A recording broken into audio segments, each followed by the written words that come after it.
بسم اللہ الرحمن الرحیم۔ حضرت عائشہ صدیقہ رضی اللہ تعالیٰ عنہ فرماتی ہیں، ایک عورت تھی اور اسے نبی پاک صلی اللہ تعالیٰ علیہ وسلم نے وہ کلمہ پڑھ کے مسلمان ہوئی، مدینہ طیبہ آ گئی تو حضور نے مسجد نبوی شریف میں اس کے لیے مکان، ایک سادہ سا کمرہ ساتھ مسجد کے بنوا دیا، وہیں رہنے لگی۔ اکثر وہ سیدہ طیبہ کے پاس آتی تو حضرت عائشہ صدیقہ رضی اللہ تعالیٰ عنہ فرماتی ہیں وہ بڑی باتیں سناتی اور آخر میں کہتی وہ ہار والا دن بھی بڑا عجیب دن تھا اور میرے رب کی قدرتوں کا دن تھا، وہ بھی بڑا عجیب دن تھا۔ سیدہ عائشہ صدیقہ رضی اللہ تعالیٰ عنہ ایک دن فرمانے لگی کہ تو ہار والے دن کا بڑا ذکر کرتی ہے، وہ کیا دن تھا؟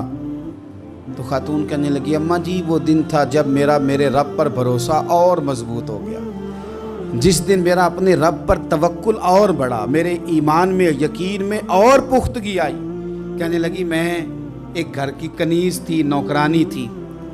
اس گھر میں ایک بچی تھی جس کے پاس سونے چاندی ہیرے جواہرات کا ہار تھا۔ اس زمانے میں چمڑے کے اوپر لوگ ہیرے جواہرات لگاتے تھے، کئی دفعہ سرخ رنگ کے چمڑے پہ لگائے جاتے تھے، وہ بچی پہنتی تھی تو کہتی ہوں بچی کے اس نے اتار کے رکھا یا اس سے گرا وہ ہار تو چیل اسے اٹھا کے لے گئی گوشت سمجھ کے اور میرے سامنے اٹھا کے لے گئی۔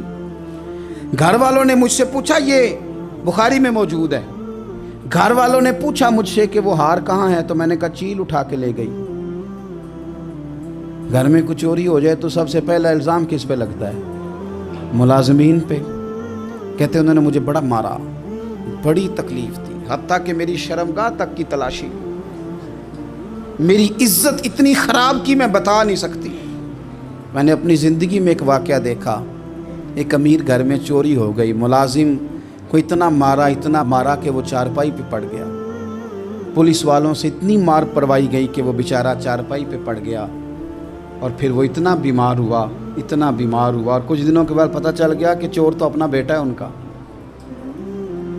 پھر اس کا انتقال ہو گیا۔ اب وہ سیٹھ صاحب اور گھر والے آ کے مرنے والے کے کان میں معافی مانگ رہے ہیں، کان میں۔ تو میں نے ان سے پھر کہا تھا کہ یہ تو اب چلا گیا ہے، تمہارا زور چلتا تھا نا تو تم نے قانون خریدا اور تم نے اسے جتنا ہو سکا تم نے اسے مار پڑوائی، تمہارے پاس جو عدالتیں تھیں تم نے وہاں کارروائی کی، اب ایک عدالت قیامت کے دن لگے گی۔ یہ کمزور تھا نا، کچھ کر نہیں سکا۔ میرے نبی پاک صلی اللہ علیہ وسلم نے فرمایا سن لو، اگر سینگ والی بکری نے بغیر سینگ والی بکری کو تکلیف دی ہوگی نا تو قیامت کے دن اسے بھی بدلہ دینا پڑے گا کہ تیرے پاس سینگ تھے اور تو نے اسے مارا تھا۔ وہ خاتون عرض کرتی ہے سیدہ عائشہ کی خدمت میں کہ مجھے بڑا مارا، مجھے تکلیف دی، میں کہہ رہی تھی کہ میرے سامنے چیل لے گئی ہے پر وہ نہیں مان رہے تھے، اماں جی انہوں نے مجھے بڑا مارا۔ حضرت عائشہ صدیقہ کہتی ہیں پھر کیا ہوا؟ کہنے لگی اماں جی جب کوئی میرا مددگار نہ رہا، مجھے تکلیف دے رہے تھے، رسوا کر رہے تھے، تو میں نے اپنے رب سے مدد چاہی، میرے رب کی طرف میں نے توجہ کی، میں نے کہا مالک اب تو ہی میرا مددگار ہے۔ کہتی ہے وہ مجھے مار رہے تھے تو وہ چیل جو ہار لے گئی تھی وہی لے کے واپس آ گئی، اور ہمارے سروں کے قریب لا کے اس نے جب اس ہار کو پھینکا وہ مجھے چھوڑ کے سائیڈ پہ ہوئے، وہ میری بے گناہی جان گئے، لیکن آپ کو بتاؤں اس دن سے میرا اپنے رب پر یقین اور بڑھ گیا۔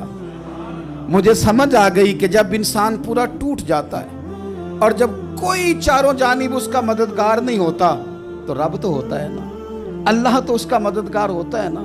وہ تو پھر اپنے اس بندے کی مدد کرتا ہے نا، پھر وہ تو توانائی دیتا ہے نا، وہ تنہا نہیں چھوڑتا، وہ تو آنسوؤں والوں کے آنسوؤں پہ بڑا کرم فرماتا ہے، وہ تو قسم پرسی میں آ جاتا ہے، اس کی رحمت بڑھ کے استقبال کر لیتی ہے۔